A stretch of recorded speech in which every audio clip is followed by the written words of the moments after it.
ఇది ఈ రోజు ఈ ఏడాదిగా ఏం ఇంప్లిమెంట్ చేశారు అంటే రెడ్ బుక్ గవర్నెన్స్ ఇచ్చారు. ఏం చేశారు అంటే ఈ రాష్ట్రంలో ఎంత మందిని ఇబ్బందులు పెట్టారు అనేటువంటి ఒక హిస్టరీ మనకు లభిస్తా ఉంది. ఇది చంద్రబాబు నాయుడు గారి నాయకత్వంలోని కూటమి ప్రభుత్వం ఈ ఏడాదిగా చేసినటువంటి అమలు, చేసినటువంటి కార్యక్రమాలు, ఎంతమంది జైళ్లు, ఎంతమంది ఇల్లీగల్ కేసులు, అరెస్టులు, అన్యాయాలు, అరాచకాలు, ఇంకో రకంగా చెప్పాలంటే ఎక్కడికక్కడ దోపిడీ.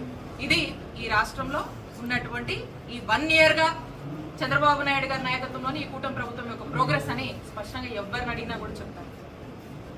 కానీ మా నాయకుడు జగనన్న మాత్రం ఇలాంటి వాటన్నిటినీ కూడా ఎప్పుడు ఏ రోజు ఎంకరేజ్ చేయలేదు. పద్ధతిగా చాలా ట్రాన్స్పరెంట్ గా వెల్ఫేర్ ని రాష్ట్రంలో పెద్ద ఎత్తున అమలు చేశారు. మహిళలకు ప్రాధాన్యత ఇచ్చారు. మహిళలకు భద్రత ఉండేది. ఈరోజు ప్రతి ఒక్కరికి